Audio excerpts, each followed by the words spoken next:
கர்த்தரும் நம்முடைய இரட்சகருமாக இருக்கிற இயேசுவின் நாமத்தில் உங்கள் ஒவ்வொருவரையும் மிகுந்த அன்போடு வாழ்த்தி வரவேற்கிறேன். Praise the lord. ஹல்லேலூயா. கர்த்தருடைய வார்த்தைக்கு நேராக நம்ம எல்லாரும் எழும்பி நின்று எசேக்கியேல் தீர்க்கதரிசன புஸ்தகம் 36ஆம் அதிகாரம் 36வது வசனத்தை நம்ம எல்லாரும் சேர்ந்து வாசிக்க போகிறோம்.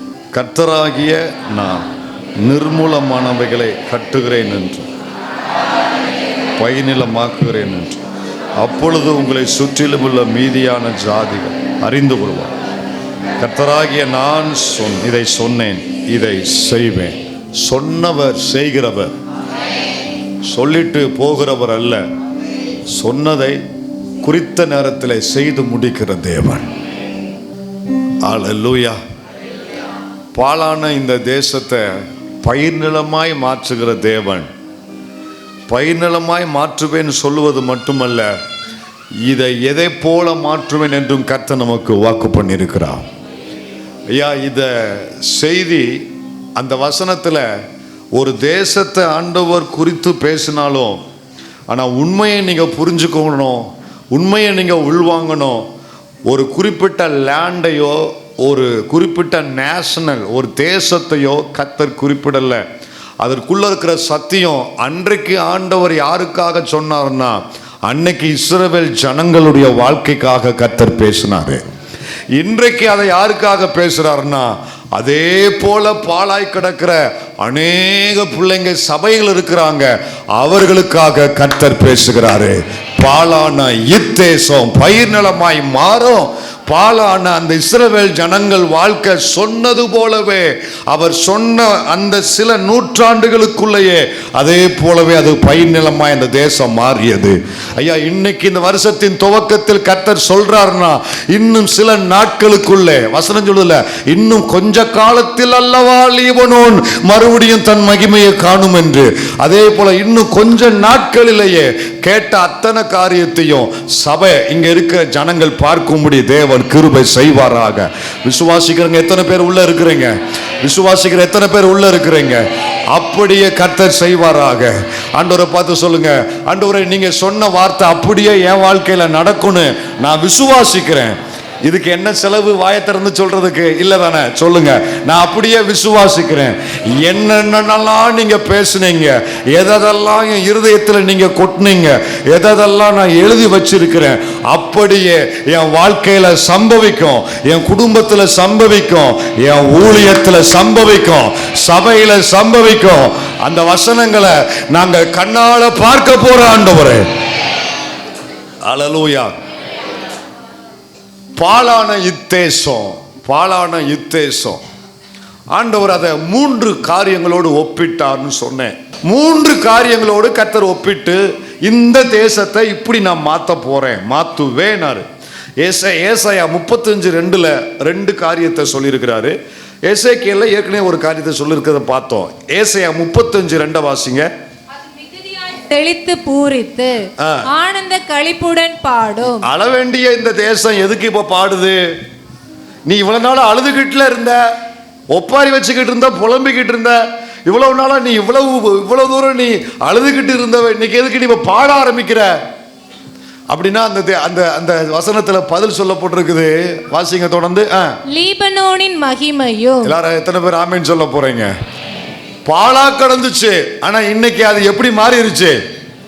லீபனோனின் மகிமை. இரண்டாவது, கர்மேல் சாரோன் என்பவைகளின் அலங்காரமும் அதற்கு அளிக்கப்படும். சாரோன் அலங்காரம். கவனிங்க, இப்போ 36 எசேக்கியேல் 36 35 வாசிங்க. 3 சேர்த்து மறுபடியும் சொல்றேன். பாழாய் கிடந்த இத்தேசம் ஏதேன் தோட்டத்தை போலாய். கவனிங்க, அழுதுகிட்டு இருந்தவ ஏன் சிரிக்கிறானா, பூரிச்சு மகிழ்கிறானா? கண்ணீர் வடித்து கொண்டிருந்த இந்த தேசம் இப்ப ஏன் பூரித்து மகிழ்கிறதுனா, அவங்க பதில் சொல்றாங்க, நாங்க பாழா கடந்தோம், ஒண்ணுமில்லாம கடந்தோம், எங்களிடத்துல எந்த நன்மையுமே காண முடியாம கடந்தோம்.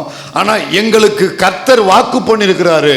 எப்படின்னா, இந்த தேசத்தை ஒன்னு லீபனோனின் மகிமையை போலவ, 2 சாரோனின் அலங்காரத்தை, 3 ஏதேன் தோட்டத்தை போல மாற்றுவேன் என்று கர்த்தர் வாக்கு பண்ணி இருக்கிறார் ஐயா. அவர் செய்யறதுக்கு முன்னாலேயே ஒரு சந்தோஷம் என் மனசுல வந்துருச்சு அப்படின்னா அதை செய்ய போறார்னு அர்த்தம். ஒரு அடையாளத்தை சொல்றேன். இந்த காரியங்கள் எல்லாம் கர்த்தர் செய்ய போறதுக்கு ஒரு அடையாளம் இருக்கும். என்ன தெரியுமா? இதுவரை நீங்க புலம்பி அழுது கொண்டிருப்பீங்க. இதுவரைக்கு நீங்க நினைச்சாலே, சிலரை பார்த்தாலே, ஆலயத்துக்குள்ள வந்தாலே நீங்க அழணும்னு நினைச்சிருக்க மாட்டீங்க. ஆனா தன்னை போல அழுக வந்திருக்கும், தன்னை போல கண்ணீர் வந்திருக்கும். ஆனா தேவன் செய்ய போகிற நாட்கள் உங்கள் வாழ்க்கையில சமீபத்து வரும் பொழுது நீங்க அழணும்னு நினைச்சா கூட அழுக வராது. அது ஓஞ்சு போயிடும், சஞ்சலம் ஓஞ்சு போயிரும் இருக்குது. 2வது, ஜெபிக்கும்படி உள்ள வருவீங்க, ஜெபிக்க முடியாது. எல்லாரையும் போல துதிக்கும் நினைப்பீங்க, துதிக்க முடியாது. ஒரு ஒடுங்கி போன ஆவி உங்களுக்குள்ள இருக்கும். ஆண்டவர் இதை செய்ய போறாருங்கிற அந்த நாள் உங்க வாழ்க்கையில் சமீபித்து வரும் பொழுது நல்லா கவனிங்க. இதுக்கு முன்னால அப்படி ஜெபித்திருக்க மாட்டேங்க, இதுக்கு முன்னால அப்படி துதிச்சிருக்க மாட்டேங்க. ஒரு துதியின் ஆவியும் ஜெபத்தின் ஆவியும் அவர்கள் மேல் ஊற்றப்பட்டிருக்கும். நீங்களா தன்னை போல அதிகாலையில் எழும்பி ஜெபிக்க ஆரம்பிக்கிற அனுபவம் வர ஆரம்பிக்கும். சபையில் சேர்ந்து துதிக்கிற அனுபவம் வர ஆரம்பிக்கும். ஜெபமும் அந்த துதியும் உங்க வாழ்க்கையில நீங்களே நினைத்து பார்க்க முடியாத அளவுக்கு அந்த அனுபவம் வர ஆரம்பிக்கும். அல்லேலூயா. இதெல்லாம் ஆட்டோமேட்டிக்கா உள்ள நடக்கும். இது நடக்குதுன்னா சொன்னதெல்லாம் நடக்க போகுதுன்னு அர்த்தம். எத்தனை பேர் ஆமேன்னு சொல்றேன்? நடக்குதா நடக்காதான்னு தெரியல பாஸ்டர், நான் தான் நடைபணமா நடந்துகிட்டு இருக்கேன் பாஸ்டர் அப்படின்றீங்களா? நான் தான் சொன்னேன், நடக்குமா நடக்காதா? என்ன அர்த்தம்? நடக்குமா நடக்காதா? சொல்லியிருக்காரு, சொன்னதெல்லாம் நிறையாவே சொல்லியிருக்காரு. கொஞ்சம் கொஞ்சம் இல்லை, ஏகப்பட்டது சொல்லியிருக்காரு. ஆனால் எனக்கு சில நேரத்தில் இது எப்படி நடக்க போகுதுங்கிற எண்ணம் எனக்கு அடிக்கடி என் வாழ்க்கையில் வருது. அப்படிங்கிறவங்க யாராவது இங்கே இருக்கீங்களா? இருக்கீங்க, பரவாயில்ல. நம்ம எல்லா கேள்விக்குமே பதில் உள்ள இருக்கு. இந்த அரக்கை முக்கக்கை ஒரு அடையாளம் சொல்கிறேன். கர்த்தர் உங்களை நடத்துறாரு அப்படிங்கிற ஒரு அடையாளம், கர்த்தர் உங்களை நடத்துறாரு அப்படிங்கிற நிச்சயம் உங்களுக்கு இருக்கா? என்னங்க, என்ன கர்த்தர் தான் பாஸ்டர் நடத்துறாரு நிச்சயம் எத்தனை பேருக்கு இருக்கு? அவர் நிச்சயம் மட்டும் இருக்கான், அவர் கொடுத்தது நடக்குமாங்கிற சந்தேகம் இருக்கான். இது நன்மையா? இது வாழ்க்கை, இது முரண்பாடானது. ஐயா, கர்த்தர் நடத்துகிறார் சொல்லுங்க. கர்த்தர் நடத்துகிறார். சத்தமா சொல்லுங்க. கர்த்தர் நடத்துகிறார். நடத்துகிறார் நிச்சயம் இருந்தா அவர் சொன்னது நடக்குங்கிற விசுவாசமும் எனக்கு இருக்கணும். நடத்துகிறாருங்கிற நிச்சயத்தை உள்ள வச்சுக்கிட்டு நடக்குமா நடக்காதா என சோர்ந்து போயிருந்தேன், ஒரு அற்புதம் நடக்காதா என ஏங்கி போய். நிறைய பேர் ஏங்கிக்கிட்டு தான் இருக்கீங்க இப்போ. எப்படி பாஸ்டர் நல்லா இருக்கு பிரசங்கம், யாத்தடி தோற்றம் மாற்றம் என்ன அழகா இருக்கு. இது எப்படி எனக்கு நடக்க போகுது? இது எப்படி நடக்க போகுது? அவர் என்ன நடத்துறாருன்னு நிச்சயம் உள்ள இருக்கும்போது அவர் சொன்னது எப்படி எனக்கு நடக்காம போகும்? இந்த முரண்பாடு எனக்கு இருக்கக்கூடாது. அவர் நடத்துறாருன்னு நான் சாட்சி சொல்றேன், ஆனால் சொன்னது நடக்குமாங்கிறத சந்தேகத்தோடு இருக்கேன். இது முரண்பாடான ஒரு வாழ்க்கை. ஆனால் ஆண்டவர் யார் தெரியுமா?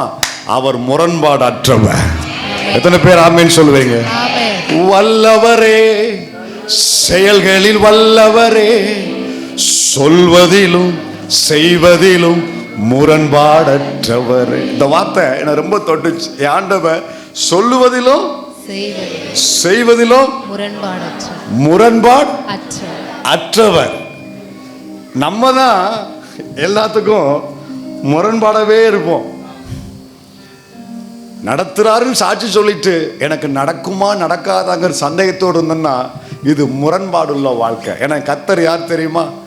வல்லவரே, செயல்களில் வல்லவரே, சொல்வதிலும் செய்வதிலும் முரண்பாடற்றவரே, மிகுவேல் இஸ்ரவேல் என் நம்பிக்கையானவரே, நம்பிடும் யாவருக்கும் நீரரணாய் நிற்பவரே. செய்திக்கே நேரம் இல்லாம இருக்கேன்.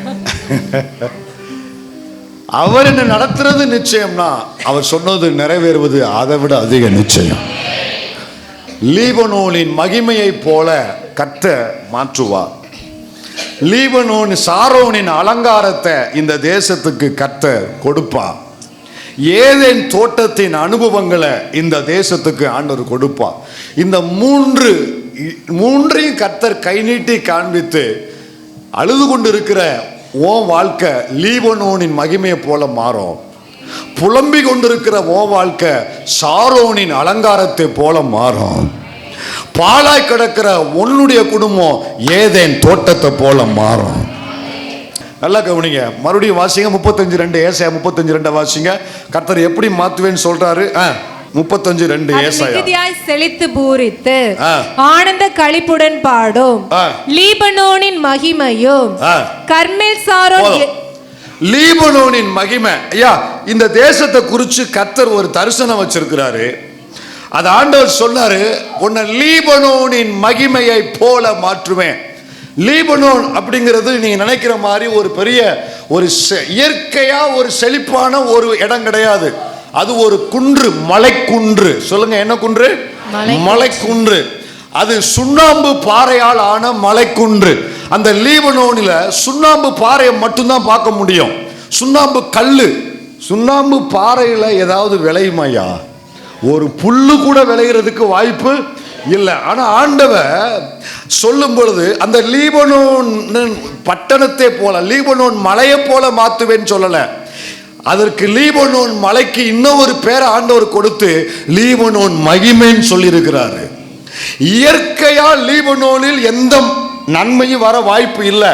ஆனா எந்த நன்மையும் வர வாய்ப்பு இல்லாத, ஒரு புல்லு கூட முளைக்க சாத்தியம் இல்லாத அந்த லீபனோனில் ஆண்டவர் செய்த ஒரு அற்புதம் அந்த வசனத்துல வாசிக்கலாம். 1 ராஜாக்கள் 4:33 வாசிங்க. 1 ராஜாக்கள் 3. லீபனோனில் இருக்கிற கேதுரு மரங்கள் முதற்கொண்டு சுவரில் முளைக்கிற சுண்ணாம்பு பாறை சார்ந்த இந்த லீபனோன் ஒரு புல்லும் முளைக்க வாய்ப்பில்லாத லீபனோன்ல கர்த்தர் இப்ப எதை முளைக்க வைக்கிறார் பாருங்க. 4:33 மறுபடியும் வாசிங்க. லீபனோனில் இருக்கிற கேதுரு மரங்கள். ஆமென் சொல்லுங்க பார்க்கலாம். சாதாரண மரம் அல்ல, கேதுரு மரம் ஆலயத்திற்கு பயன்படுத்தப்பட்டது. கர்த்தருடைய ஆலயத்துக்கு பயன்படுத்தப்பட்ட இந்த கேதுரு மரம் எங்க இது விளைஞ்சது தெரியுமா? எங்க இது முளைச்சது தெரியுமா? ஒரு நன்மையும் வர வாய்ப்பு இல்லாத சுண்ணாம்பு பாறையினால் நிரம்பி இருந்த அந்த லீபனோனில் இருந்துதான் கேதுரு மரம் வளர ஆரம்பித்தது. அதனால தான் ஆண்டவர் லீபனோன் மலைன்னு சொல்லாம லீபனோன் மகிமைன்றாரு. மலைனா இயற்கையா எந்த நன்மை வர வாய்ப்பு இல்லை. ஆனா கர்த்தர் ஒரு பேரை கூட சேர்க்கிறாரு. இப்போ இவ்வளவு காலம் எந்த நன்மையும் வர வாய்ப்பு இல்லாத சுண்ணாம்பு பாறையினால் நிரம்பின நீ ஒரு லீபனோன் மலை. ஆனா உன்னிலிருந்து இப்பொழுது மனிதர்கள் ஒரு புல்ல கூட இதுவரைக்கும் பார்க்கல. ஆனா உன்னை உண்டாக்கின தேவன் இப்போ அந்த மலையிலிருந்து கேதுருக்களை முளைக்க பண்ணும் பொழுது அதற்கு ஒரு பேர் கொடுக்கப்படுகிறது. அது லீபனோனின் மகிமையாக்கும். இப்ப ஆண்டவர் சொல்றாரு, அதே போல தம் ஜனத்தை ஆண்டவர் மாற்றுவேன். அர்த்தம் என்ன தெரியுமா? அர்த்தம் என்ன தெரியுமா? லீபனோனுடைய தன்மை என்ன தெரியுமா? நல்லா கவனிக்க, நல்லா கவனிக்க. லீபனோனின் தன்மை என்ன தெரியுமா? தடைகளை தாண்டி வளரக்கூடியது, ஓங்கி வளரக்கூடியது. எதிர்மறையான சூழ்நிலைகளில, தடைகள் மத்தியில எதுவுமே வருவதற்கு சாத்தியமில்லாத அப்படிப்பட்ட காரியத்துல உயரமான விருட்சங்களை ஓங்கி வளர பண்ணக்கூடிய தன்மை லீபனோனுக்கு உண்டு. கர்த்தருடைய நாமத்தில் சொல்லுகிறேன், விசுவாசிக்கிறவங்க ஆமென் சொல்லுங்க. ஐயா, எந்த நன்மையும் வர வாய்ப்பில்லாத உன் குடும்பத்துல, ஒரு புல்லு கூட முளைக்க வாய்ப்பில்லாத உன் பிள்ளை வாழ்க்கையில, எந்த ஆசீர்வாதத்தையும் பார்க்காத உன் ஊழியத்துல, எதிர்மறையான சூழ்நிலைகளை மட்டுமே இதுவரைக்கும் பார்த்து கொண்டிருக்கிற உன் வாழ்க்கையில தடைகளை தாண்டி வளரக்கூடிய ஒரு கேதுரை போன்ற உயரமான எதிர்மறையான சூழ்நிலைகளை உடைத்து மேலே வரக்கூடிய அந்த கிருபைகளை கர்த்தர் இப்பொழுது சபைக்குள்ள ஊற்றுவாராக. தடைகளையும் எதிர்மறைகளையும் அல்லேலூயா அத்தனையும் தாண்டி வளரக்கூடிய ஒரு கிருபையை தேவன் உனக்கு தருவாராக. அந்த லீபனோனின் மகிமையை உன் குடும்பத்துக்கு, உன் பிள்ளைக்கு, உன் தொழிலில் கர்த்தர் இப்பொழுது தருவாராக. விசுவாசம் இருந்தா மட்டும் நீ கையை உயர்த்தி ஜெபிக்கணும். விசுவாசம் இருந்தா மட்டும் ஜெபிக்கணும். தடைகளை தாண்டி வருவேன். சொல்லுங்க, தடைகளை. என் வளர்ச்சிக்கு 1000 தடை இருக்கு, என் வளர்ச்சியை விரும்பாத பெருங்கூட்டம் இருக்குது, ஆனாலும் தடைகளை தாண்டி வரக்கூடிய அந்த லீபனோனின் மகிமையை இந்த காலை நேரத்தில் எனக்கு தருகிறீங்க. அந்த அபிஷேகத்தை தருகிறீங்க, அந்த கிருபையை தருகிறீங்க, அந்த வல்லமையை தருகிறீங்க. இந்த பிள்ளைங்க தடைகளை தாண்டி வருவார்களாக. இந்த வாலிபர்கள் தடைகளை தாண்டி வருவார்களாக. எதிர்மறையான சூழ்நிலையை சந்திக்கிற வாலிப பிள்ளைங்க அதை தாண்டி வருவார்களாக. ஹல்லேலூயா. தம்பி, தங்கச்சி, உன் லைஃப்ல நெகட்டிவான சிச்சுவேஷன் மட்டுமே நீ பார்த்து வந்திருக்கிறியா? சோர்ந்து போய் உட்கார்ந்து இருக்கிறியா? எதை எடுத்தாலுமே கால் வைக்க முடியாம தடுமாறி விழுந்து போய் வந்திருக்கிறியா? எந்த முயற்சி எடுத்துமே நிக்க முடியல பாஸ்டர். ஒரு முயற்சி எடுத்தா அதுல அவ்வளவு செலவழிச்சு கடைசியில ஓஞ்சு போய் உட்கார்ந்து அவன் சொன்னான்னு இன்னொரு முயற்சி எடுத்து எல்லா தடை, எல்லா எதிரான சூழ்நிலை எங்கேயுமே என்னால ஊன்ற முடியல பாஸ்டர், கால் ஊன முடியல பாஸ்டர். எதிர்மறையான சூழ்நிலையில நிக்கிற தேவ பிள்ளையே, சோர்ந்து போயிருக்கிற தேவ பிள்ளையே, ஆண்டவர் லீபனோனின் மகிமையை ஓ மேல இப்பொழுது அந்த கிருபையை தருவாராக. இந்த தடையை நீ தாண்டுவ. இந்த எதிர்மறையான சூழ்நிலையை தாண்டி ஏதோ ஒரு காளானை போல அல்ல, கேதுருவை போல உயர வளரக்கூடிய, கேதுருவை போல ஓங்கி உயர வளரக்கூடிய. வேதத்தில் சிலர் எதிர்மறையான சூழ்நிலைகளில் தான் அவங்க ஓங்கி வளர்ந்து வந்தாங்க. யோசேப்புக்கு சூழ்நிலை சாதகமா இல்லை. அவன் ஒரு வேலை செஞ்சு கூட, ஒரு பொட்டி கூட வச்சு நடத்துறது கூட அவன் சூழ்நிலை சாதகமா இல்லை. எல்லாமே எதிர்மறையான சூழ்நிலை. ஆனால் லீபனோனின் மகிமையை கர்த்தர் அவன் மேல வச்சிருந்ததுனால, லீபனோனின் மகிமை என்பது எதிர்மறையான சூழ்நிலைகளையும் தாண்டி வரக்கூடியது, தடைகளையும் தாண்டி ஓங்கி வரக்கூடியது. அந்த எதிர்மறையான சூழ்நிலையில ஏதோ ஒரு கவுன்சிலரா உட்கார்ந்தேன் இல்ல, கவர்னர் போஸ்டிங்ல அதுக்கு அடுத்து ஒரு உயர்வு இல்லைங்கிற அளவுக்கு ஒரு கேதுருவை போல வளர பண்ணின தெய்வம் இங்க இருக்கிற சில பிள்ளைகளையும் அதே வளர்ச்சிக்கு நேராக கர்த்தர் கொண்டு போவாராக. அல்லேலூயா. உன்னை அழிக்கும்படி நினைக்கிற அத்தனை சூழ்நிலைகளையும் நீ கீழே மிதிச்சு நீ மேலே ஏறி வருவேன். ஆமென் சொல்றீங்களா? உன் வளர்ச்சியை விரும்பாத அநேகர் உன்னை அழிக்கும்படி திட்டம் பண்றாங்களே, அவர்கள் கடைசியில் உன்னை அண்ணாந்து பார்க்கிற மாதிரி நீ ஒரு கேதுருவாய் அமை மலையின் மேல் நீ வளர்ந்து நிற்பாய். நீ விசுவாசிக்கிறவங்க எத்தனை பேர் இருக்கீங்க? அல்லேலூயா. இன்னைக்கு நீ பரியாசம் பண்ணப்படுற, இன்னைக்கு நீ அருவருப்பா எண்ணப்படுற, ஆனா கர்த்தர் என்ன செய்வார்னு நீ புரிஞ்சுக்கணும். ஏசாயா 60:13 அவர் பரிசுத்த பர்வதத்தை அலங்கரிப்பதற்கு எதை கொண்டு வர்றாருன்னா, ஏசாயா 60:13 வாசி. என் பரிசுத்த ஸ்தானத்தை சிங்காரிக்கும்படிக்கு. என் பரிசுத்த ஸ்தானம் எதை சொல்றாரு? மோரியா மலையை சொல்றாரு. மோரியா மலையில கட்டப்பட்ட ஆலயத்தை பேசுறாரு, கட்டப்பட போகிற கர்த்தருடைய சமூகத்தை பேசுறாரு. அந்த ஆலயத்தை சிங்காரிப்பதற்கு எல்லாரும் எந்த மலை மேல ஏற வேண்டிய ஒரு நிலைமை வந்துச்சு தெரியுமா? லீபனோனின் மகிமையோ. இன்னைக்கு ஓரம் கட்டப்பட்டு இன்னைக்கு அருவருப்பா எண்ணப்பட்ட உன் பிள்ளைய ஒரு நாள் கர்த்தரின் காரியத்துல சிங்காரிக்கிற ஒரு சிங்காரமாக தெய்வம் வந்த லீபனோனின் மகிமையை உன் பிள்ளைக்கு கொண்டு வருவாரு. நம்புறீங்கன்னா ஒரு ஆமீன் சொல்லி ஆண்டவருக்கு ஒரு மகிமை செலுத்துங்க பார்க்கலாம். இந்த லீபனோனின் மகிமை பரிசுத்த பர்வதத்தை சிங்காரிக்கும்படி வருது. எப்படி? இது ஒரு காலத்துல பாழாய் கிடந்தது, அது இடையில மாத்திட்டார்ல கர்த்தர். சில நேரத்துல ஆண்டவர் என்ன வேண்டுமென்றே என்னை எங்க போய் நட்டுவார் தெரியுமா? நான் நினைப்பேன், ஆண்டவரே அந்த அந்த அந்த அந்த அந்த தோட்டம் நல்லா பச்சையா இருக்கு, தண்ணி அங்கே நிறைய பாயுது, என்னை அங்கே கொண்டு போய் நாட்டுங்கன்னு நான் சொல்லுவேன். ஆனால் என்னை எங்க நாட்டுறாருன்னா 104 சங்கீதம் 16வது வசனத்தில், 104 சங்கீதம் 16வது வசனத்தில் வாசிங்க. கர்த்தருடைய விருட்சங்களும் அவர் நாட்டின லீபனோனின் கேதுருக்களும். அவர் நாட்டின லீபனோன். நல்லா கவனிங்க. நான் என்ன செய்யறேன்னா, என் மனுஷீகத்தில் சில நேரத்தில் என்னை கொண்டு போய் ஆண்டவர் நட்டும்படி அவர் கையில் எடுக்கிறாரு. என்னை நட்டும்படி கர்த்தர் அவர் கையில் எடுக்கிறாரு. நட்டும்படி அவர் கொண்டு போறாரு. அவர் கொண்டு போகும் பொழுது இந்த பக்கம் பச்சையா இருக்கு, இந்த பக்கம் பச்சையா இருக்கு. நான் சொல்றேன், ஆண்டவர் இங்க நட்டுங்க, இங்க நல்லா பச்சையா இருக்கு, தண்ணி நிறைய பாயுது. அவர் அங்க நிக்க மாட்டுக்காரு, போய்கிட்டே இருக்கிறாரு. அடுத்து ஒரு தோட்டம் அதை விட பச்சையா இருக்கு, ஆண்டவர் இங்க நல்லா இருக்கு, இங்க நாட்டுங்க, இங்க தண்ணி செழிப்பா இருக்கு. அங்கேயும் நிக்க மாட்டுக்காரு, போய்கிட்டே இருக்கிறாரு. கடைசியில் எங்கடா போறாருன்னு பார்த்தா பச்சையெல்லாம் கடந்து போய் கடைசியில் தூரமா போனா ஒரு சுண்ணாம்பு பாறை தெரிகிற ஒரு மலை மேல ஏறுறாரு. எதுக்கு ஆண்டவரே இங்க வந்தீங்க? ஏற்கனவே என் வாழ்க்கை இதே மாதிரி தானே இருக்குது, மறுபடியும் கொண்டு வந்து இங்க நாட்டுறீங்களேன்னு சொல்லி அப்ப பதிலே சொல்லாம அதுல நாட்டிட்டு வந்துருந்தாரு. எனக்கு சில நேரத்தில் அந்த நேரத்தில் பதில் வராது.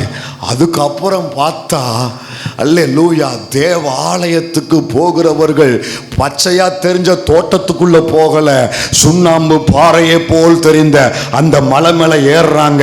காரணம், அந்த ஆலயத்துக்கு தேவையான கேதுரு விருட்சங்கள் வேற எங்கேயும் அல்ல, கர்த்தர் நாட்டின அந்த மலை மேலதான் இருக்குது. நீ எங்க விரும்பலையோ அங்கதான் இன்னைக்கு நீ நட்டப்பட்டிருக்கிற. ஆனா ஒன்ன புரிஞ்சுக்கோ, அங்க இருந்துதான் நீ உயர வரப்போற, தடைகளை தாண்டி வரப்போற. அங்க இருந்துதான் எதிர்மறையான சூழ்நிலைகளை உடைச்சு மேல வரப்போற. கண்ணை மூடி ஆண்டவருக்கு நேரா கையை உயர்த்தி, இன்னைக்கு நான் இருக்கிற இந்த எதிர்மறையான சூழ்நிலைகளை தாண்டி வருவதற்கு நீர் எனக்கு கிருபை தருவே, லீபனோனின் அபிஷேகத்தை நீர் எனக்கு தருவே ஆண்டவரே.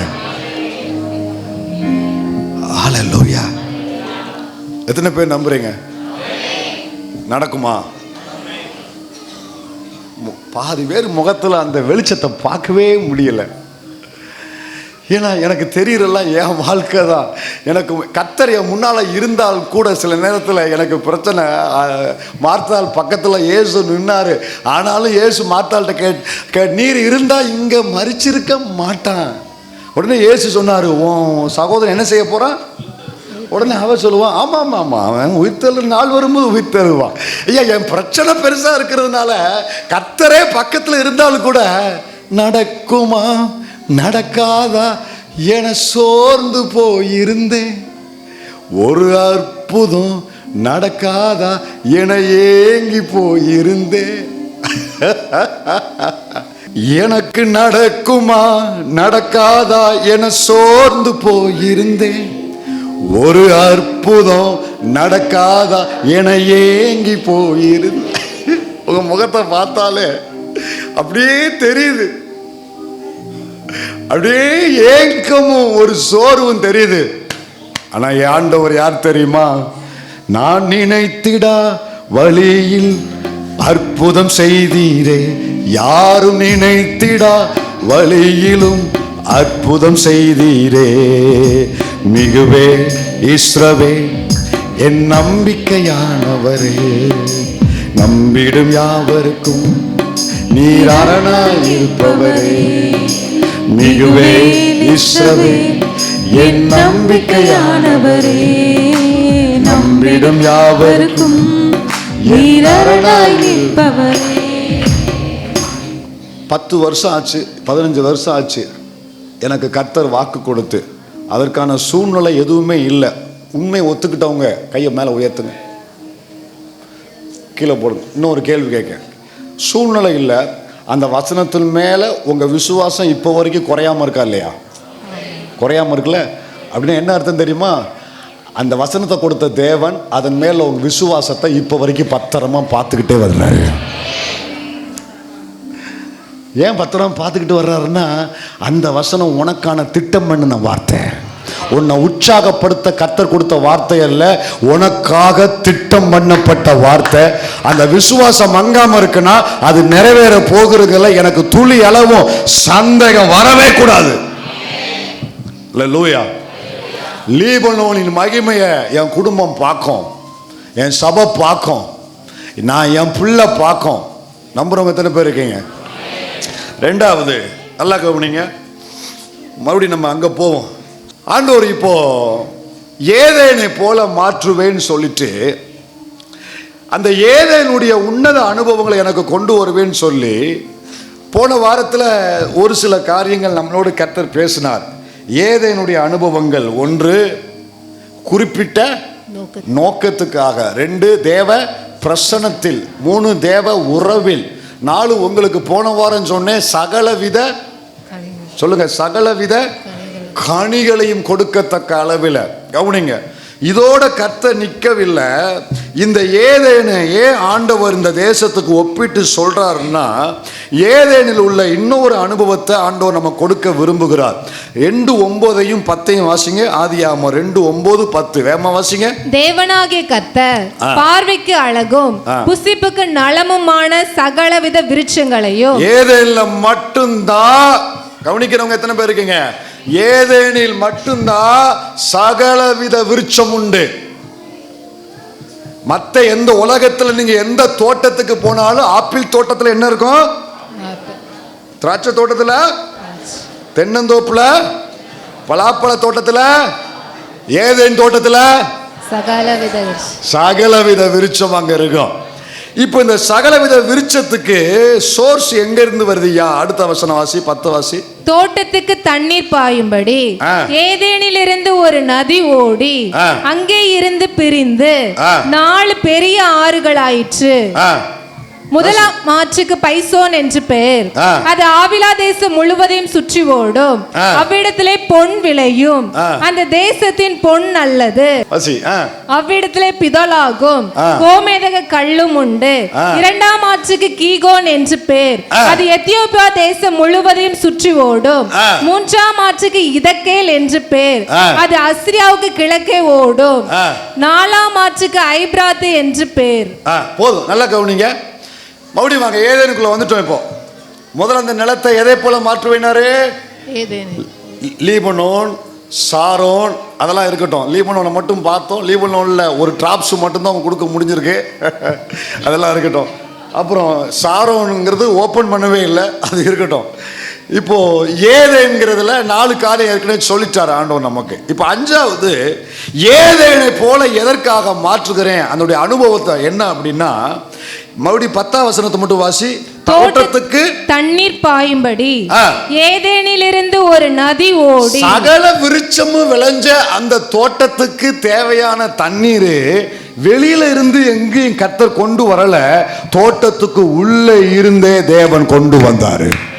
மறுபடியும் சொல்றேன், சகலவித விருட்சங்களும் விளையத்தக்கதான அந்த தோட்டத்துக்கு தேவையான தண்ணீர் வெளியில இருந்து அல்ல, உள்ளே இருந்தே தேவன் ஒரு நதியை உண்டாக்கினாரு. அந்த நாள்ல முதல் விளைய வைப்பதற்கு தேவன் கொடுத்தது மூடுபனி. மூடுபனியை வைத்து புல் முளைத்தது.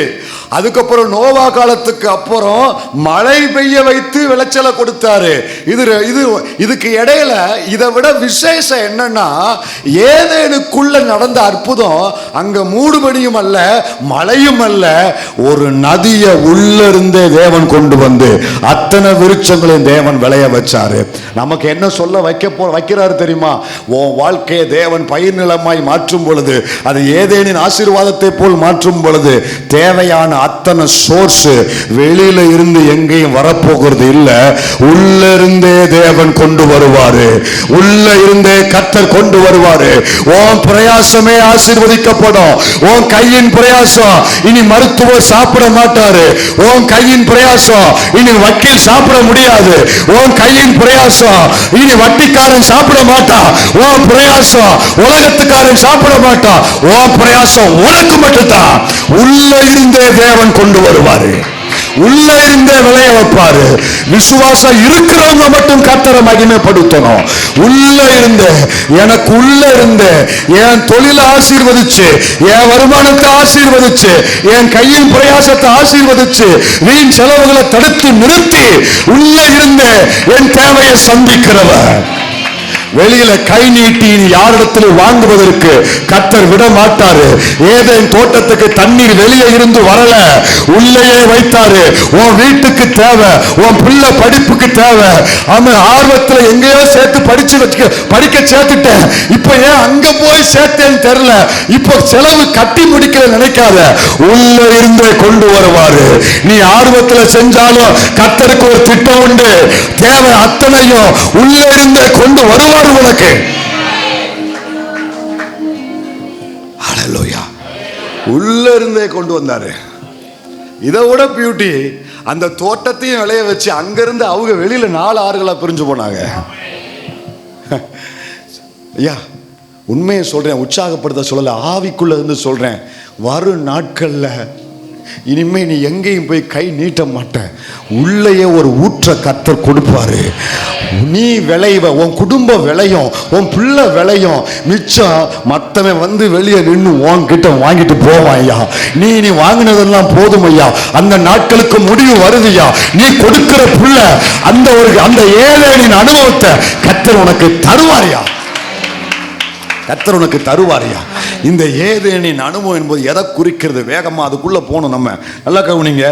ஏதேனில் ஒரு நதி புறப்பட்டு, நதி வேதத்தின்படி எதை குறிக்கிறது என்றால், இயேசு சொல்றாரு, யோவான் சுவிசேஷத்துல இயேசு சொல்றாரு, வாசிக்கலாம் 7:38, வேத வாக்கியம் சொல்லுகிறபடி என்னிடத்தில் விசுவாசமா இருக்கவன் எவனோ அவன் உள்ளத்திலிருந்து ஜீவ தண்ணீர் உள்ள நதிகள் ஓடும் என்றார். என் கூட சேர்ந்து சொல்லுங்க, நதி என்பது எல்லாரும் சொன்னா என்ன நடக்க போகுது தெரியுமா? எல்லாரும் சொன்னா என்ன நடக்கும் தெரியுமா? நதி என்பது பத்தல, நதி என்பது பரிசுத்த ஆவிக்குள் நிறைந்த வாழ்க்கை. நதி என்பது பரிசுத்த ஆவியானவரால நிறைந்த வாழ்க்கை. இப்ப நான் சொன்ன ஆசீர்வாதம் உன் குடும்பத்துக்கு வரணும்னா, உங்க வாழ்க்கைக்கு வரணும்னா, தேவன் என்கிட்ட கேட்கிற, எதிர்பார்க்கிற ஏதேனின் நதியை போன்ற ஒரு அனுபவம் என்னன்னா, பரிசுத்த ஆவிக்குள் நிரம்பி வாழ்கிற ஒரு வாழ்க்கையை கர்த்தர் என்கிட்ட எதிர்பார்க்கிறார். ரட்சிக்கப்பட்டு விசுவாசியா இருந்தா மட்டும் போதாது, நான் பரிசுத்த ஆவிக்குள் நடக்கணும், பரிசுத்த ஆவிக்குள் பேசணும், பரிசுத்த ஆவியானவராலே நடத்தப்படணும், பரிசுத்த ஆவியானவருக்குள் வாழணும். பரிசுத்த ஆவி என்னும் ஜீவனதி எனக்குள் இருந்து புறப்பட்டு ஓடுகிற இந்த அனுபவம் என் வாழ்க்கையில இருக்குமானா, என் வாழ்க்கை பட்டு போன என் வாழ்க்கை மறுபடியும் துளிர்த்து ஏதேனை போல மாறும். விசுவாசிக்கிற அத்தனை பேரும், உன் படிப்பு உன் வாழ்க்கையில கொடுக்க முடியாத சில உயர்வை பரிசுத்த ஆவியானவர் உனக்குள்ள வரும்போது கொடுப்பாரு. உன் பதவி உனக்கு கொடுக்க முடியாத அறிமுகத்தை பரிசுத்த ஆவியானவர் உனக்குள்ள வரும்பொழுது கொடுப்பாரு. ஆமீன் சொல்றீங்களா? அல்லேலூயா. ஒன்னே ஒன்று மட்டும் சொல்லிடுறையா, அல்ல முன்னால சுவிசேஷகத்துல பேதுருவை நீங்க போய் பார்த்தீங்கன்னா, ஒரு பெண்ணுக்கு பயந்து இயேசுவை சபிச்சு சத்தியம் பண்ண பேதுரு. இதே பேதுரு அப்போஸ்தலர் நடவடிக்கை நீங்க வந்து பேதுருவை பார்த்தீங்கன்னா, அந்த மேலறை வீட்டின் அனுபவம் பரிசுத்த ஆவியினால நிரப்பப்பட்ட அனுபவத்துக்குள்ள வந்த அடுத்த நிமிஷத்திலே அங்க நம்ம வாசிக்கிறோம், ரட்சிக்கப்பட்டவங்க எத்தனை பேரு? 3000 பேரு. ஆனா நின்னவங்க லட்சக்கணக்கான பேர் நின்னாங்க. ஒரு பெண்ணுக்கு பயந்த பேதுரு இப்போ லட்சக்கணக்கானோருக்கு முன்பாக எழும்பி நின்று, நீங்கள் சிலுவையில் அறைந்த அந்த இயேசுவை தேவன் மரித்தோரிலிருந்து எழுப்பினார் என்று வீறு கொண்டு பிரசங்கம் பண்ணுகிறது. காரணம் என்ன தெரியுமா? இப்ப அவருக்குள்ள வந்த பரிசுத்த ஆவியானவருடைய அனுபவம். பயந்த பேதுரு தைரியம் கொள்ளுகிறார். ஐயா, பயந்து போய் இருக்கிறியா? எதிர்காலத்தை குறிச்சு வாலிப தம்பி தங்கச்சி, என்ன ஆவி ஏதோ பயந்து போயிருக்கிறியா? இந்த விசுவாச வாழ்க்கைய வாழ்வேனா தடுமாறிவனா பயந்து போயிருக்கிறியா? இதற்கு ஒரே வழி, பரிசுத்த ஆவிக்குள்ள நீ நிரம்பி வாழ்கிற வாழ்க்கைக்குள்ள நீ வந்துட்டேயானால், நீ தைரியம் உள்ள பிள்ளையாக, அநேகரை கர்த்தருக்குள்ள கொண்டு வர்ற பிள்ளையாக இந்த அனுபவத்தை கர்த்தர் உனக்கு தர முடியும். அல்லேலூயா. தடுமாறின பேதுரு, முதல்ல பயந்த பேதுருவை தைரியம் உள்ளவராய் மாற்றினார். இரண்டாவது, தடுமாறின பேதுருவை மறுபடியும் வலையை தூக்கிக்கிட்டு கிளம்பினாரா இல்லையா? வாங்கப்பா, அவன் போறதும் இல்லாம நான் கெட்டதும் இல்லாம, வாடா எனக்கு உருண்டு கண்ணுமான உனக்கு ஒரு கண்ணாவது, நீங்களும் வாங்கின எல்லா பேரும் கூப்பிட்டு அலைஞ்சா அப்படின்னா மறுபடியும் கடலுக்குள்ள மறுபடியும் தடுமாறினா. கவனிங்க, தடுமாறின பேதுருவை கத்த தடம் பதிக்கிறவனாக தேவன் மாற்றினார் ஐயா. தடம் பதிச்சுட்டு போயிருக்கிறாரு. அல்லேலூயா. நிருபங்களை எழுதி ஊழியங்களை செய்து தடம் பதிச்சுட்டு போயிருக்கிறார். தடுமாறினவன் வாழ்க்கை பரிசுத்த ஆவிக்குள் வரும் பொழுது அது தடம் பதிக்கிற வாழ்க்கையாய் மாற ஆரம்பிக்கும். இந்த பேதுரு தான் எங்களுக்கு என்ன கிடைக்கும்னு இயேசுவை பார்த்து கேட்டான். ஆனா இதே பேதுரு பரிசுத்த ஆவி அபிஷேகம் பெற்ற பின்பு சொல்லுகிறான், வெள்ளியும் பொன்னும் என்னிடத்துல இல்ல, எங்களுக்கு அது தேவையும் இல்ல. அவன் சொல்றத பாரு, எல்லாத்தையும் அவன் காலு கீழே தான் வச்சிருக்காங்க ஐயா. அன்னைக்கு அத்தனை விசுவாசிகளும் எல்லாத்தையும் எடுத்துட்டு வந்து அவன் பாதத்துல தான் வச்சாங்க. ஆனா வாயிலிருந்து வந்த வார்த்தை என்ன வார்த்தை தெரியுமா? வெள்ளியும் பொன்னும் என்னிடத்துல இல்ல. அப்படின்னா அதை அவன் பொருட்டாவே நினைக்கல, அதை அவனை முக்கியப்படுத்தல. அன்னைக்கு அவன் முக்கியத்துவம் உலகமா இருந்தது, இன்னைக்கு அவன் முக்கியத்துவம் இயேசுவாய் மாறிவிட்டாரு. கையை உயர்த்தி ஜெபம்னு பார்க்கலாம். ஒரு மனுஷனுக்குள்ள பரிசுத்த ஆவியானவர் வரும் பொழுது உன்னுடைய பிரையாரிட்டி மாறும். பயந்த பேதுரு தைரியம் அடைஞ்சான், தடமாறின பேதுரு தடம் பதித்தான். முக்கியத்துவம் உலகமா இருந்தது, இன்னைக்கு முக்கியத்துவம் இயேசுவாய் மாறிட்டார். அல்லேலூயா. இந்த பேதுரு அவனுங்களுக்கெல்லாம் பயந்த பேதுரு, ஆசாரியர்களுக்கு பயந்த பேதுரு, கடைசியில் சரித்திரம் சொல்லுது அவனையும் சிலுவையில் அறைஞ்சு கொன்றாங்களா ஐயா. அப்பொழுது அவன் சொன்ன வார்த்தை, என் இரட்சகரை சிலுவையில் நேரில் அறைஞ்சாங்க, அதற்கு நான் தகுதி அல்ல அவரை போல அறையிறதுக்கு, என்னை தலைகீழ தொங்க விட்டு சிலுவையில் அறைங்கன்னு சொல்லி சரித்திரம் சொல்லுகிறது. 12 அப்போஸ்தலருடைய மரணங்களில் வாசித்து பார்க்கும் பொழுது பேதுருவை சிலுவையில் அறைஞ்சு கொன்றாங்க, அதுவும் தலைகீழ சிலுவையில் அறைஞ்சு கொன்றாங்க ஐயா. பயந்து போய் அல்லேலூயா விலகி போய் கொஞ்சம் சற்றாயிலும் ஒரு சின்ன அவருக்காக வாழ வேண்டும் என்று எண்ணம் இல்லாத ஒரு பேதுருவுக்குள்ள அவருக்காக அல்லேலூயா வைராக்கியம் கொண்டவராய் கடைசி நிமிடம் வரைக்கும் ஓடி முடிக்க செய்தது இந்த பரிசுத்த ஆவியின் அபிஷேகம். ஆமென் சொல்ற எத்தனை பிள்ளை இருக்கேன்? வாலிப தம்பி தங்கச்சி, உன் பின்னணியும் உன்னை முன்னால கொண்டு வராது, உனக்கு இருக்கிற திறமை உன்னை முன்னால கொண்டு வராது, உனக்கு இருக்கிற எதுவும் உன்னை முன்னால கொண்டு வராது. அத்தனை வருஷமா காட்டுக்குள்ள இருந்தான், அவன் பேரு கூட தெரியல யாருக்கும், தகப்பனுக்கு கூட தெரியல தனக்கு ஒரு பிள்ளை இருக்குன்னு சொல்லி, எவனுக்குமே தெரியல. முகவரி இல்லாத மனுஷன், அட்ரஸ் இல்லாத தாவீது. ஆனால் 16வது அதிகாரத்துல ஒரு சம்பவம் நடக்குது ஐயா. ஒரு சம்பவம் நடக்கு. அங்க வாரான் சாமுவேல், தைல குப்பிய கையில கொண்டு வராரு. கொண்டு வந்து இவனா அவனா அவனா இவனான்னு பாக்குறாரு. ஆண்டவர் எவனுமே இல்ல. என்ன ஆண்டவர், எல்லா ஒன்றும் கோட்டு சூட்டு போட்டிருக்கிறான், நீ கோட்டு சூட்டை தான் பாக்குற, நான் அதுக்கு உள்ள இருக்கிறத பாக்குறேன். உனக்கு கோட்டு சூட்டு போட்டு செண்டடிச்சா போதும், அவன் நல்லா இருக்கும். செண்டடிக்கிறெல்லாம் அபிஷேகம் இறங்கிறாது. அடிங்க, அடிச்சுட்டு வாங்க, அதை பத்தி பிரச்சனை இல்லை. மனுஷன் மக்கள் பக்கத்தில் இருக்க வேண்டாமா, அதை பற்றி ஒன்றும் இல்லை. ஆனால் அதில் உள்ள விஷயம், கோட்டில் சூட்டில் சூழ அதில் உள்ள விஷயம். ஆண்டவர் கோட்டு போட்டவனை தூரத்தில் வை, ஷூ போட்டவனை ஓரத்தில் வை, எல்லா பேரும் அப்புறம் எவன் அங்கே ஒருத்தன் இருக்கிறான், அவனை வர சொல்லு. ஐயா, பிறந்ததுலேருந்து இந்த தாவீதை புறக்கணிச்சாங்க அத்தனை பேரும் தூக்கி எறிஞ்சாங்க. அத்தனை பேரும் இவனுக்காக நிற்கிறதுக்கோ இவனுக்காக எதிர்பார்க்கறதுக்கோ அப்பா அம்மா அண்ணன் ஒருத்தன் கூட ஆயத்தமா இல்லை. ஆனால் அந்த சம்பவம் வீட்டில் போய் வாசித்து பாருங்க. அவன் வர்ற வரைக்கும் தேசம் முழுவதும் அவனுக்காக காத்திருந்தாங்க. தேசம் முழுவதும் அவனுக்காக காத்திருந்தாங்க. அவன் சொல்லிட்டான், அவன் வராம நான் சாப்பிட மாட்டேன், தாவீது வராம நான் பந்தி இருக்க மாட்டேன். ஐயோ, சீனியர் பாஸ்டர் இப்படி சொல்லிட்டாரு, இப்போ நான் வர்றேன், ஒரு காரியத்தை சொல்கிறேன், இந்த மாதிரி வந்து இந்த மாதிரி உங்கள் பையனை வர சொல்லுங்கள், அப்போ தான் நான் சாப்பிடுவேன்னா, பரவாயில்ல நீங்கள் சாப்பிடாட்டாலும். அப்படித்தான் இன்னைக்கு சொல்கிற ஆட்கள் எல்லாரும், நீங்கள் சாப்பிடாதனால எங்களுக்கு ஒன்றும் பிரச்சனை இல்லை. ஆனால் அன்னைக்கு அப்படியே இல்லை. ஆசாரியன் சாப்பிடலாம், ₹1 அடுப்பு பக்கத்தில் போக முடியாது. ஐயா, உலகமே காத்திருந்தது. தேவ பிள்ளையே, இன்னைக்கு உலகமே உன்னை புறக்கணிச்சிருக்குது. இந்த தேசத்தை பயிர்நிலமாய் மாற்றுகிற நேரம் ஏதனை போல பரிசுத்த ஆவிக்குள் நிரம்பி வாழ்கிற வாழ்க்கைக்குள்ள நீ வரும் பொழுது உனக்காய் பெரிய பெரிய நபர்கள் காத்திருப்பார்கள். உனக்காய் சமுதாயத்தில் அத்தனை பேரும் காத்திருக்க வைப்பார் கர்த்தர். எனக்கு இதை விட என்ன அசைச்ச ஒரு சம்பவம் என்ன தெரியுமா? தாவீது அங்க வர்றான். அவன் செம்மனுக்குள்ள புலண்டு அந்த அந்த அந்த ஆட்டு அந்த ஆட்டு நாற்றத்தோடு அந்த உடம்பெல்லாம் அப்படியே அழுக்கோடு நாற்றம் பிடிச்சு வர்றான். அவன் வந்த உடனே கர்த்தர் சொல்லுவாரு, சாமுவேலை பார்த்து என்ன சொல்லுவார் தெரியுமா? என்ன ஆட வச்ச வசனம் அது, என்ன அசைய வச்ச வசனம். வாசிங்க பார்க்கலாம் அத. ஆள் அனுப்பி அவனை அழைப்பித்தான்.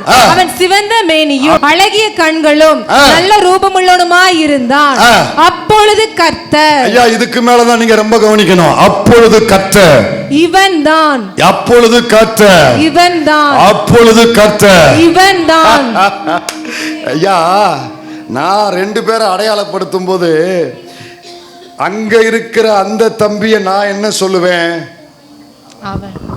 அந்த தம்பி அவன். இங்க வா ராசா, நீ அந்த தம்பி இந்த தம்பி நீ எழுப்பு ராசா. அவனை பார்த்து நான் என்ன சொல்லுவேன்? அவன். அவன் அடையாளப்படுத்த அவன். 2 பேரும் சோப்பு சட்டை தான். ஆனா நான் அடையாளத்துக்கு அவன். இவனை நான் என்ன சொல்லுவேன்? இவனை நான் அவன் சொல்ல முடியாது. ஏன்னா நானே எங்க நிக்கேன்?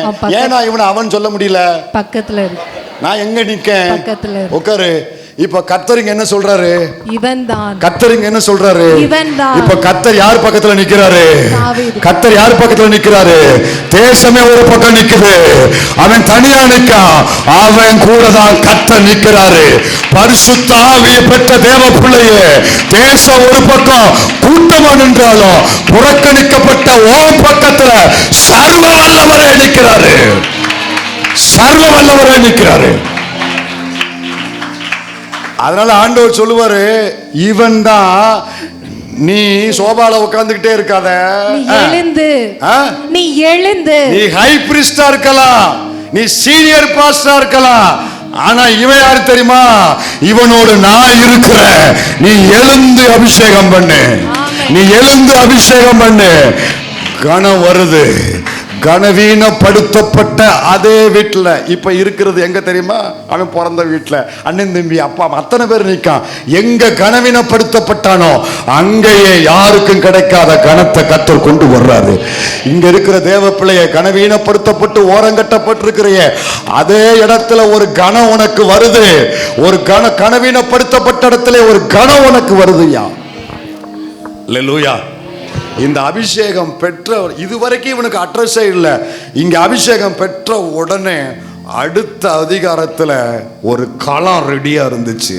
அடுத்த எப்படி நகர்த்தி கொண்டு வராரு பாருங்க கர்த்தர். அபிஷேகம் பண்ணி அடுத்த அதிகாரத்திலேயே கொண்டு வந்து 10 பேர் கொண்ட ஒரு பிரேயர் செல்லுக்கு லீடரா வைக்கல.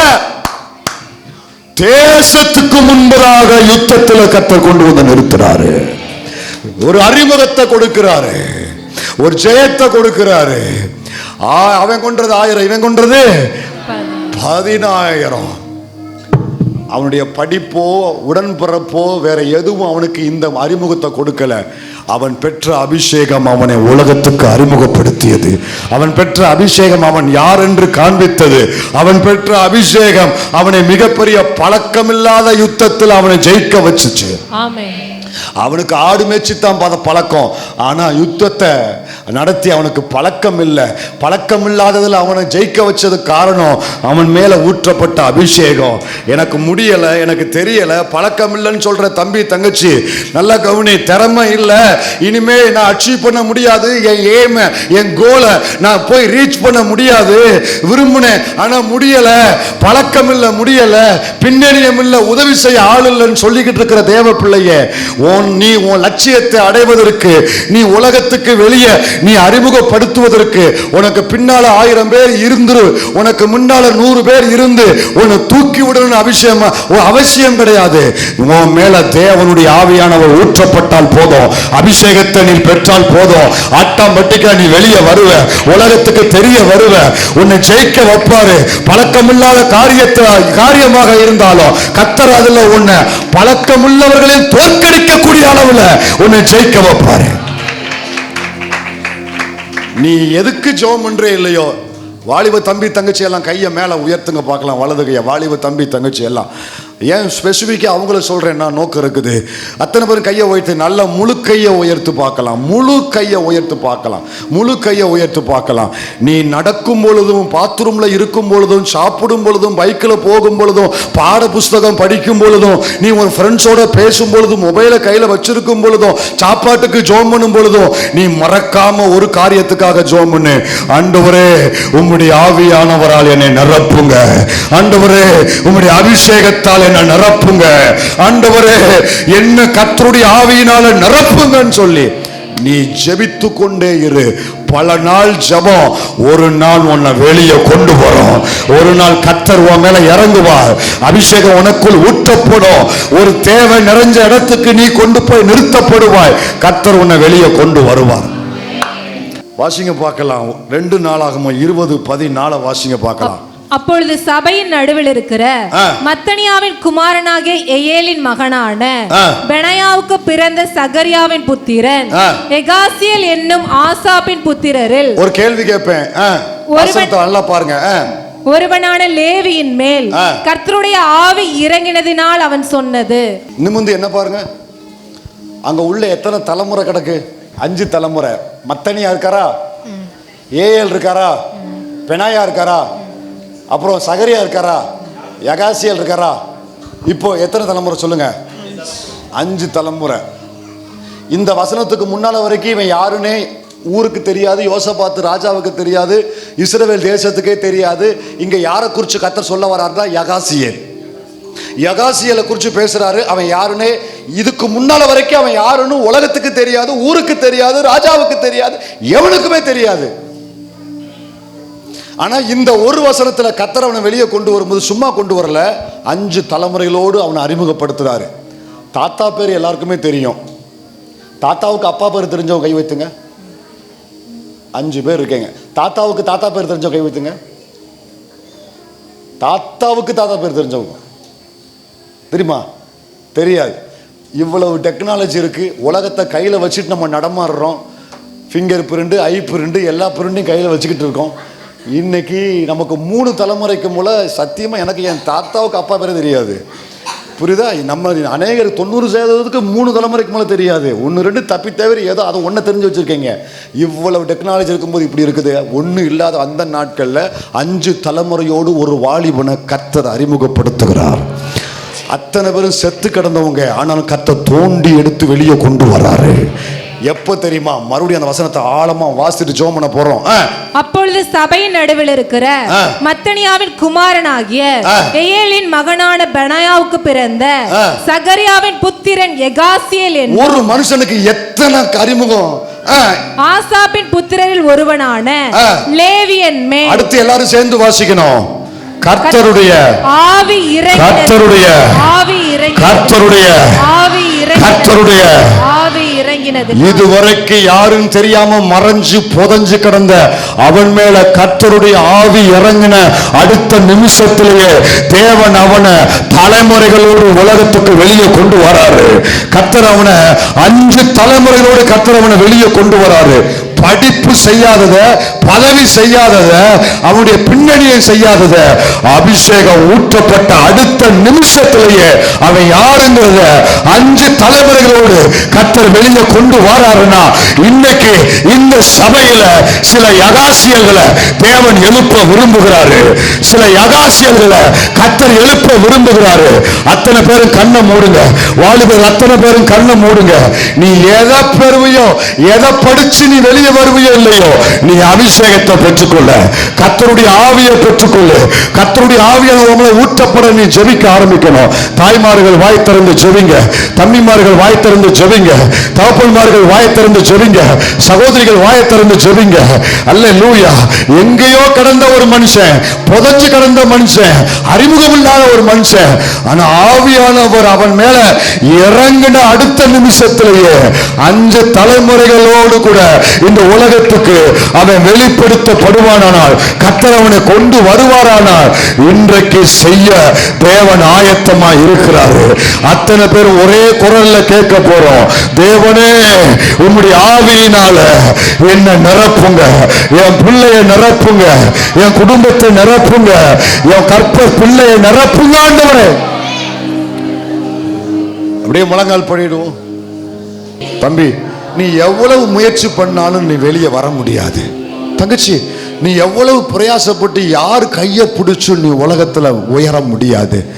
இதை மட்டும் நீ செஞ்சு பாரு. ஆண்டவரே, என்ன அபிஷேகம் பண்ணுங்கப்பான்னு சொல்லி பாரு. உங்க அபிஷேகத்தினால் நிரப்புங்கப்பான்னு சொல்லி பாரு. ஜெபிச்சுக்கிட்டே வா, விடாத. ஒரு நாள் ஜெபிச்சு நிறைவேறல சோர்ந்து போகாத. 2 நாள் ஜெபிச்சு நிறைவேறல சோர்ந்து போகாத. அவன் எத்தனை நாள் ஜெபிச்சான்னு யாருக்கு தெரியும்? நீ ஜெபிச்சுக்கிட்டே வா. ஒரு தேவை நிறைஞ்ச நேரம் வரும் பாரு. அன்னையாரும் அங்க யாருமே இருக்க மாட்டாங்க. இதுவரைக்கும் ஜெபிச்ச நீ மட்டும்தான் கர்த்தர் பார்வையில படுவ. அப்போ உன் பாத்திரத்தை தேவன் நிரப்புவாரு. அப்போ கர்த்தர் ஊற்றுவாரு தம்பி. ஆவியினால ஊற்றப்பட்ட அடுத்த நிமிஷத்துல உன்னை களத்துல எடுப்பாரு, வெளியே கொண்டு வருவாரு. அந்த தேவையை சந்திக்க போகிறது கர்த்தர். ஒன்ன வச்சுட்டா மகளே, ஒன்ன வச்சுட்டா. கதறி கேளு, என்ன நிரப்புங்கப்பான்னு சொல்லு. இப்போ இந்த ஆராதனையை முடிச்சு போனாலும் நீ உனக்குள்ள இருக்கிற இந்த ஜபத்தை நீ முடிக்கவே கூடாது. இந்த சத்தியத்தை கேட்ட நீ இந்த ஜபத்தை முடிச்சிடக்கூடாது. வெளியில போகும் பொழுதே, ரோட்ல போகும் பொழுதே, என்ன நிரப்புங்க ஆண்டவரே, என்ன நிரப்புங்க ஆண்டவரே நீ கேட்டுக்கிட்டே இரு. என்ன அபிஷேகம் பண்ணுங்க ஆண்டவரே கேட்டுக்கிட்டே இரு. ஒரு நாள் வரும் பாரு, உன் மேல ஆவியானவர் இறங்கி வருவார் பாரு. அடுத்த நிமிஷமே நீ எங்கேயோ யாருக்கோ பயன்படும்படி கர்த்தர் உன்னை கரத்துல எடுத்துட்டு கொண்டு போவாரு. விடாம இந்த ஜபத்தை ஆண்டவர்கிட்ட கேட்டுக்கிட்டே இரு. என்ன நிரப்புங்க.